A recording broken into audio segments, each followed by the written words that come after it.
इन स्थानों पर झूठ बोलना चाहिए। तो ब्रजवासी कहते हैं कि झूठ ही बोले। कहां पर? यहां पर। और झूठो खाए, झूठो खाए।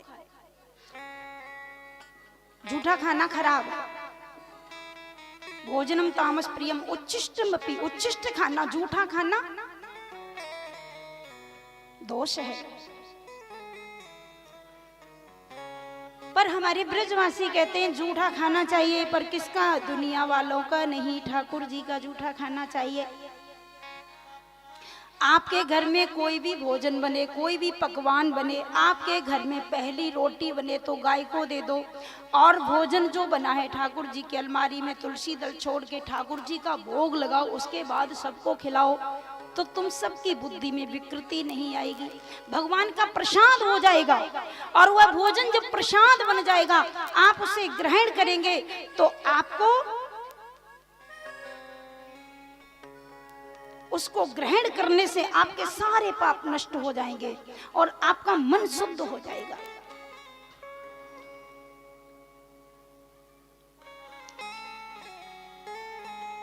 झूठी बोले और झूठो खाए। बहुत से लोग ऐसे होते हैं जो बिहारी जी को भोग लगाए बिना कुछ नहीं खाते। आपके घर में नई गाड़ी आती है तो नई गाड़ी पहले ठाकुर जी को सौंप दो और भगवान से बोलो कि प्रभु इसके ड्राइवर आप बन जाइए, आप इसको संभालिए, उस गाड़ी से कभी आपका एक्सीडेंट नहीं होगा। मैं बिल्कुल पक्का विश्वास दिलाती हूँ, जो तुम्हारे घर में सामान आए, जो भी चीज आए, सबके चाबी ठाकुर जी को सौंप दो, फिर तुम्हारे घर में कभी भी कलयुग का प्रभाव नहीं होगा। आपके घर में लक्ष्मी की वर्षा होगी, सुख समृद्धि की वर्षा होगी, क्योंकि तुम्हारा कुछ रहा नहीं, वो सब ठाकुर जी का हो गया।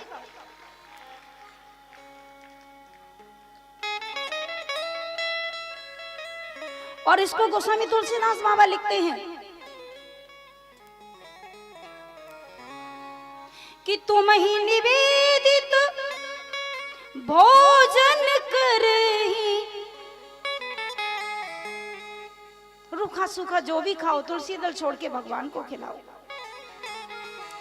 तुम ही निवेदित भोजन करही, प्रभु प्रसाद पटभूषण धरही। नए कपड़े घर में आए तो ठाकुर जी को दो पहले, उसके बाद प्रसाद बन जाए तब ग्रहण करो। ये भक्तों की बात है।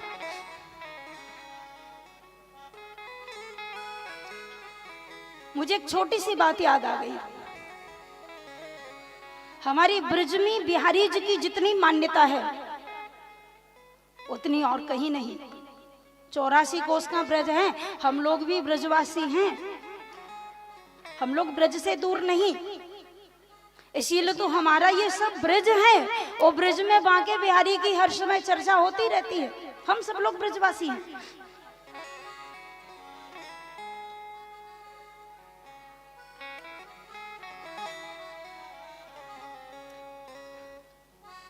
एक कहावत कही गई है कि मथुरा की बेटी और गोकुल की गाय और भाग्य फूट गओ जो अंत कहूं जाए। मथुरा की बेटी का विवाह कर दो कलकत्ता तो समझो उसका नसीब फूट गया। ब्रज की बेटी, ब्रज की कन्या और उसका लंदन में संबंध कर दो तो उसका भाग्य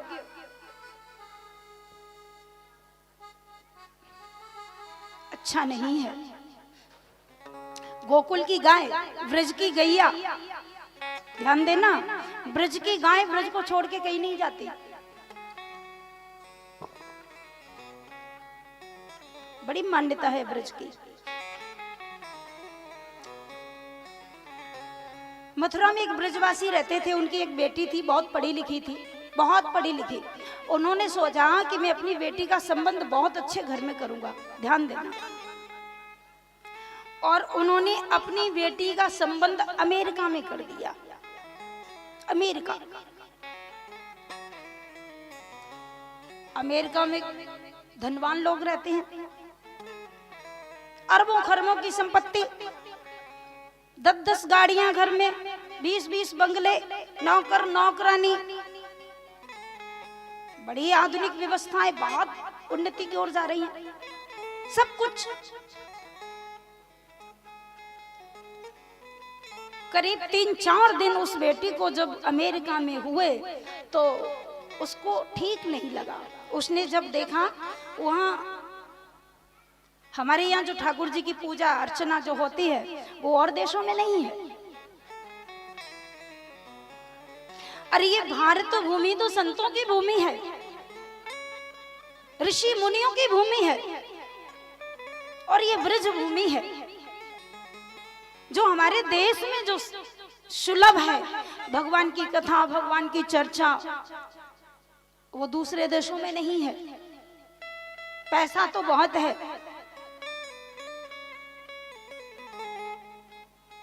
पर ये कथा हर जगह नहीं मिलती।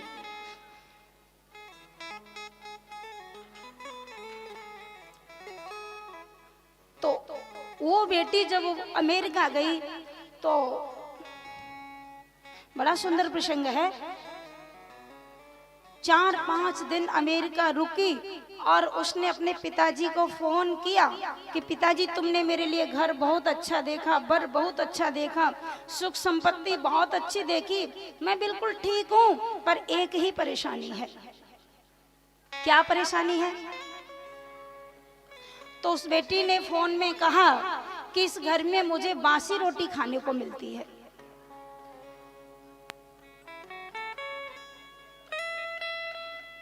जब से मैं अपने मायके से आई हूं मुझे ताजी भोजन नहीं मिलता, मुझे बासी रोटी खाने को मिलती है।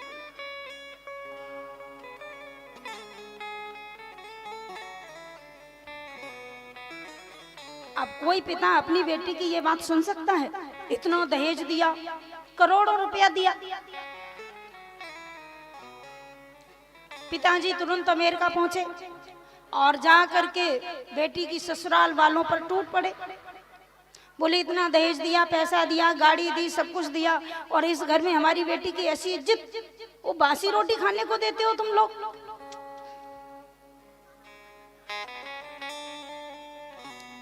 अब सब लोग बड़े अचंभे में पड़ गए। बासी रोटी तो कोई नहीं देता था खाने को, इतना पैसा नौकर नौकरानी लगे हैं, ड्राई फ्रूट का नाश्ता करती है, सब कुछ है, कुछ भी खाओ, कुछ भी पियो, कहीं भी जाओ, कोई रोक टोक नहीं। और उस बेटी ने फोन पे कह दिया कि मुझे बासी रोटी खाने को मिलती है।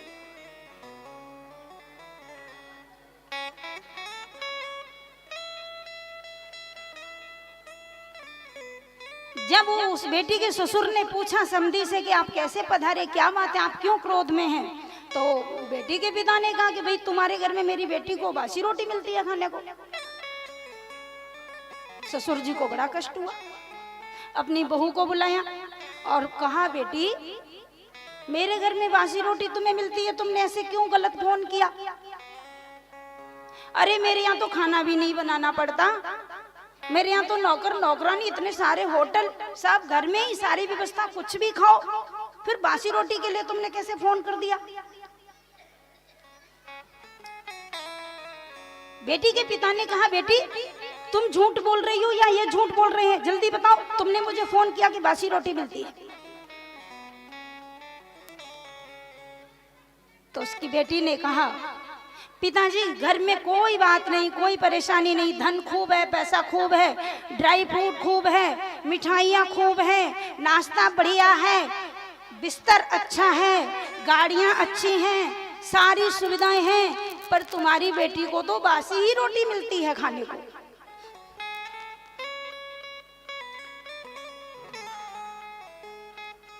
और जब उसके पिता ने पूछा कि कैसे मिलती है, ससुर ने कहा बताओ कैसे मिलती है, तो उस बेटी ने बहुत सुंदर जवाब दिया। उस बेटी ने अपने पिता से कहा कि पिताजी मैं तो वृंदावन में रहती हूँ और जब से मेरा जन्म हुआ मुझे याद है मैंने खिचड़ी भी घर पर बनाई होगी तो ठाकुर जी को भोग लगा के खाया होगा, पर इस घर में सब कुछ व्यवस्था है, सारी समृद्धि है, खाने पीने का सब साधन है, परंतु यहाँ कोई भी चीज भगवान को भोग नहीं लगाई जाती, ऐसे ही खा लिया जाता है। वो कभी ताजा नहीं हो सकता, वो हर समय बासा रहेगा जिसका ठाकुर जी का भोग नहीं लगाया जाएगा।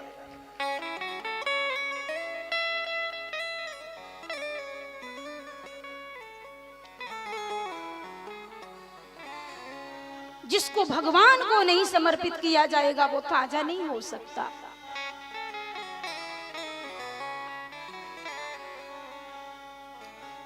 तो इसको कहते हैं कि जूठा खाए, ठाकुर जी का जूठा खाओ।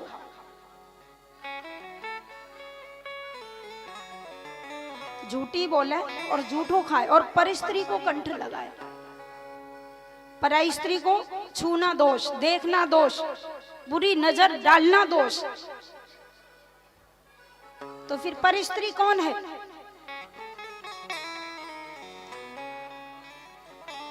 तुलसी मृत जन्मांशी सदा तुम के सब प्रिय, केशवार्थ चिनोमि त्वं वरदा भव शोभने। पराई स्त्री है तुलसी, पर स्त्री को कंठ लगाए, इसका मतलब यह है कि तुलसी की माला को गले में धारण करो। जो सालग्राम जी की पटरानी है, जिन्होंने तुलसी की माला को गले में धारण किया है, वही असली वैष्णव हैं और उन्हें ही भगवान प्रेम करते हैं।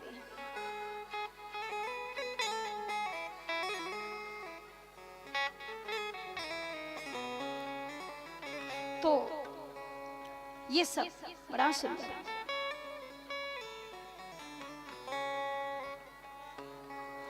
मन पछतई है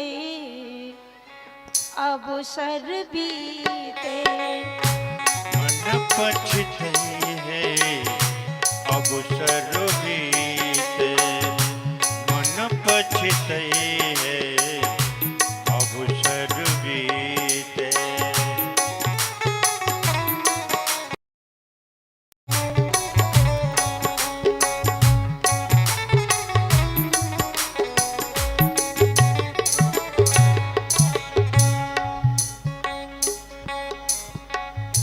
मन को भगवान के चरणों में लगाओ। सब कुछ अपना क्या है? सब कुछ भगवान का है, अपना कुछ नहीं। सब तेजी राम चरण कमलन भज, भगवान के चरणों का चिंतन कर। भगवान कृष्ण कहते हैं तू कर्म कर, कर्म करते करते भगवान का चिंतन कर, कहीं भी रहे मन भगवान के चरणों में रखो। शब्द जी राम चरण कमलन भज,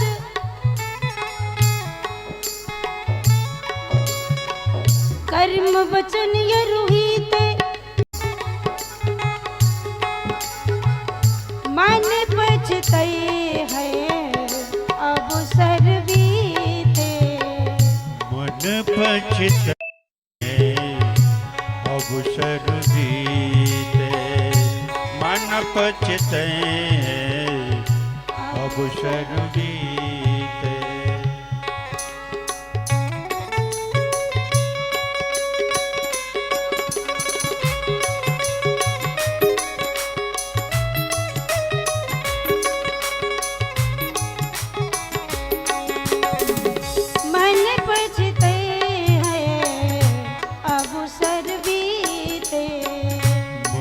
पछतई है अब सर बीते, मन पछतई है अब सर बीते।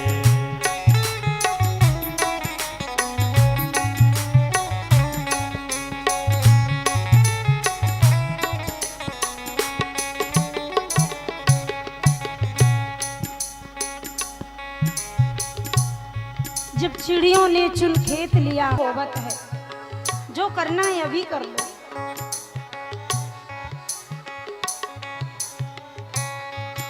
ये जो राजा है ना, राजा बलि,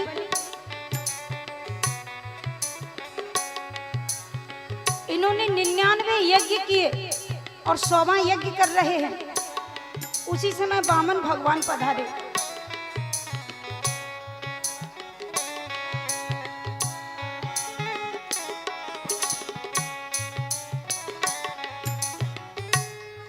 और जैसे ही वामन भगवान पधारे तो राजा बलि ने आकर के वामन जी के चरणों में प्रणाम किया।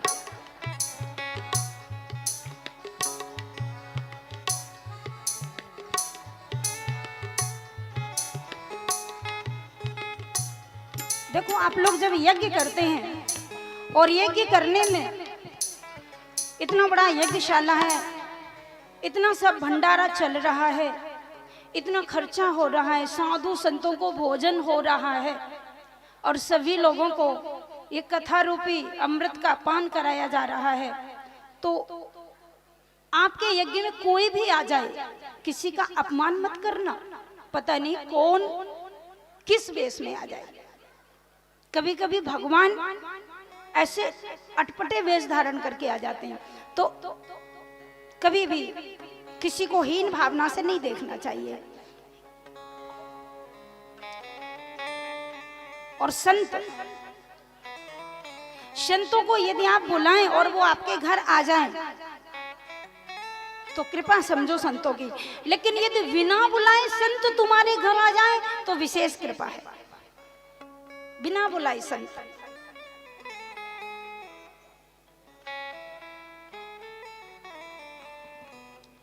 तो आज वामन जी का आगमन हुआ। वामन भगवान का जो बड़ा सुंदर स्वरूप है, पूरे के पूरे वामन अंगुल के हैं। कितने बड़े हैं? वामन अंगुल के। छोटे छोटे हाथ, छोटे छोटे पैर, बटुआ सा मुंह, छोटा सा है? हाथ में छाता है, एक डंडा है, एक चटाई है बगल में।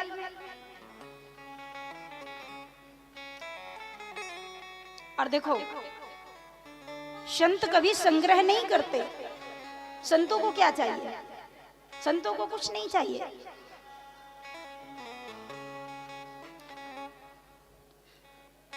आपने रामकृष्ण, बहुत बड़े संत थे, उनकी कथा सुनी होगी, रामकृष्ण महाराज की। कुछ चेले चपाटे मिले और उन्होंने उनसे कहा, गुरुजी ये बताओ, तुम्हारा कहीं बैंक में कोई खाता खुला है? 2-4 हजार रुपया तुम्हारे नाम में है कहीं के नहीं? तो उन संत ने जवाब दिया कि देखो, यदि हम अपना खाता खुलवाएंगे तो 1 बैंक में होगा, 2 बैंक में होगा, 3 में होगा, लेकिन तुम्हें पता है जितनी भी सारी बैंक हैं वो सब मेरी तो हैं, सब में मेरा खाता है।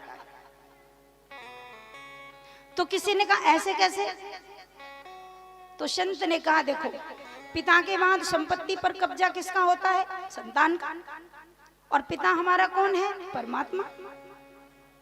जिसका बाप भगवान हो और ये सारा संसार भगवान का, तो जितनी बैंक हैं सब में मेरा खाता है, सब में मेरा अधिकार है, सब में मेरा खाता है, सब में मेरा पैसा है। एक चेला ने कहा, आश्रम नहीं बनाया आपने? क्या करेंगे आश्रम बनाकर? तो एक चेला ने सोना दे दिया, पैसे वाला था, बाबा ये सोना ले जाओ और तुम अब की बार जब हम आए तब तक बढ़िया आश्रम बना के रखना, सुंदर सा। अब सोना लेके जब संत आए, रात को नींद नहीं आई। सोने को तो बहुत लोग चोर लूट ले जाएंगे, पूरी रात सोए नहीं। सोने को सिराने रख के पूरी रात जगते ही रहे, और जैसे ही सवेरा हुआ तो सोना लेके वही रास्ते में फिर बैठ गए जहां वो सोना दिया था उसने। और जैसे ही वो चेला निकला तो संत ने कहा, भैया ये ले अपना सोना ले जा। उसने कहा, बाबा मैंने तो आश्रम बनाने के लिए दिया था, तुम ये वापस क्यों कर रहे हो? संत ने बहुत सुंदर जवाब दिया, भैया तू अपना ले जा, क्यों? बोले मुझे नहीं बनाना आश्रम। क्यों? बोले एक रात में तो सब गड़बड़ हो गया। क्या हुआ? संत ने कहा भैया तू अपना सोना ले जा और मेरा सोना दे जा। जब से तेरा सोना लिया मेरी नींद हराम हो गई। मुझे तो अपना सोना चाहिए, मुझे तेरे सोने की कोई जरूरत नहीं। तो ये संतों की बात है।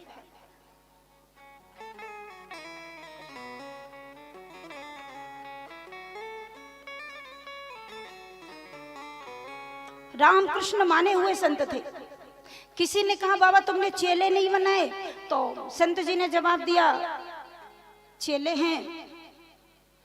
तो बोले चेला है तो आपको स्नान भी कराते होंगे, आपके कपड़े भी धोते होंगे, सेवा करते होंगे। देखो कितना बढ़िया जवाब दिया संत ने। कहा तुम्हें पता है मेरे चेले कौन है? बोले कौन? बोले ये जो बादल है ना, मेघ, यही मेरे चेले हैं। और जब मेरी इच्छा होती है तो ये बादल पानी वर्षा देते हैं, मुझे स्नान करा देते हैं। यही मेरे शिष्य हैं। ये बादल स्नान कराते हैं, ये मेरे शिष्य हैं। जब मेरी इच्छा होती है तब बरस जाते हैं, मैं स्नान कर लेता हूं। ओ बाबा आपको कभी भजन सुनने का मन नहीं होता? आपने 2-4 कलाकारों को नहीं रखा है? कोई ढोलक बजाए, मजीरा बजाए, आपको कीर्तन सुनाए? ऐसे चेला भी तो बनाने चाहिए। संत ने जवाब दिया अरे मेरे बहुत चेले हैं जो मुझे संगीत सुनाते हैं। बोले कौन? ये बादल स्नान कराते हैं, ये पंछी गीत सुनाते हैं, और ये पक्षी मुझे गीत सुनाते हैं जब मेरी इच्छा होती है। जंगल में जोगी बसता है, जंगल में जोगी बसता है, कभी रोता है कभी हंसता है। जंगल में जोगी बसता है, कहीं रोता है कहीं हंसता है। जंगल में जोगी बसता है।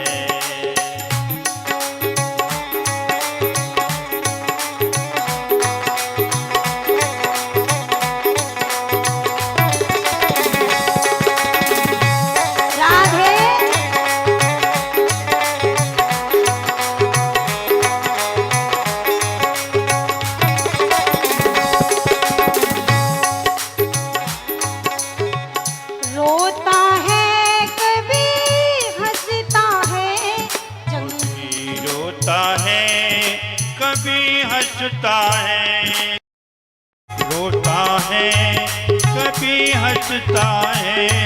जंगल में जोगी बसता है, जंगल में जोगी रहता है, कभी हंसता है कभी रोता है।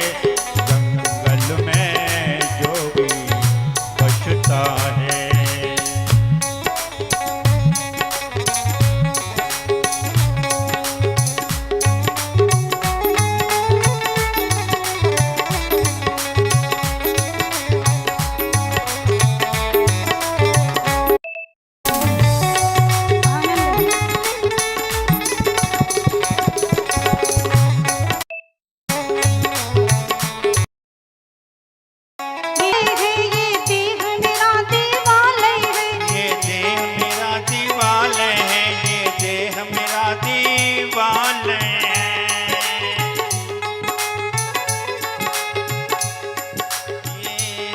हो मेरा दीवाल है, देह मेरा दीवाल है। ये देह मेरा दीवाल है, ये देह मेरा दीवाल है, बसता मेरा शिवाल है, बसता मेरा शिवाल है, बसता मेरा शिवाल है।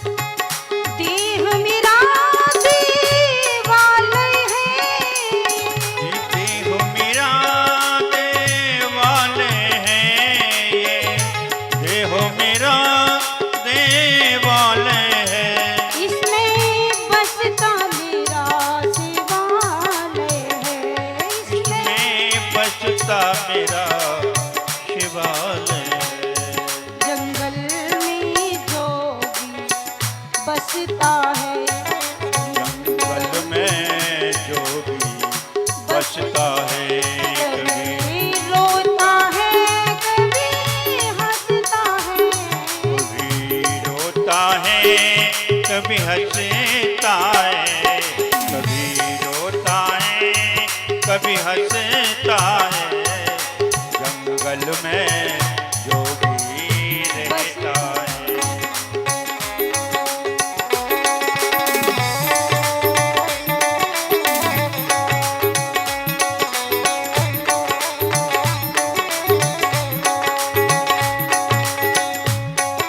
साधुओं की फकीरी में आनंद है।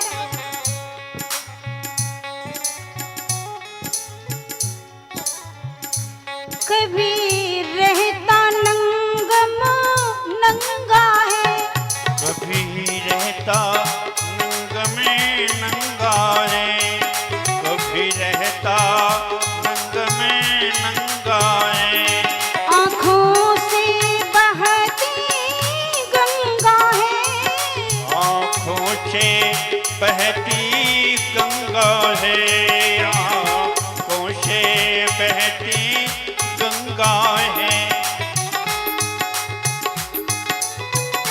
जो मिल जाए सो चंगा है, जो मिल जाए वही अच्छा। एक साधु को किसी ने तिलक कर दिया तो खुश हो गए, स्तुति कर दी, आरती उतार ली तो खुश हो गए, किसी ने गाली दे दी तो भी खुश। क्या जा रहा है? ये साधुओं की रीति है और इसको फकीर ही कर सकते हैं, दुनिया वाले नहीं कर सकते।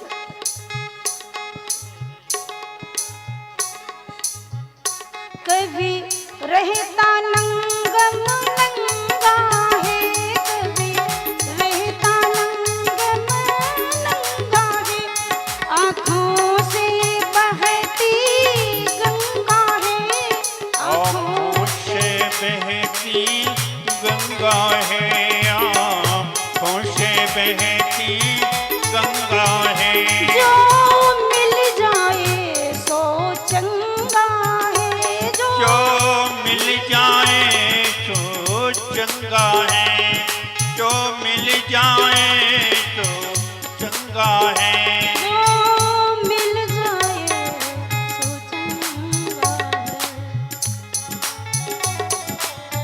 जंगल में जोगी बसता है, जंगल में जोगी बसता है, कभी रोता है कभी हंसता है, कभी रोता है कभी हंसता है, जंगल में जोगी बसता है, जंगल में जोगी बसता है, कभी रोता है कभी हंसता है, कभी रोता है कभी हंसता है, ये जंगल शब्दों की में रीति है। जोगी ऐसे साधु रहते हैं। बसता है। और एक बात बताऊं, साधु कौन होते हैं?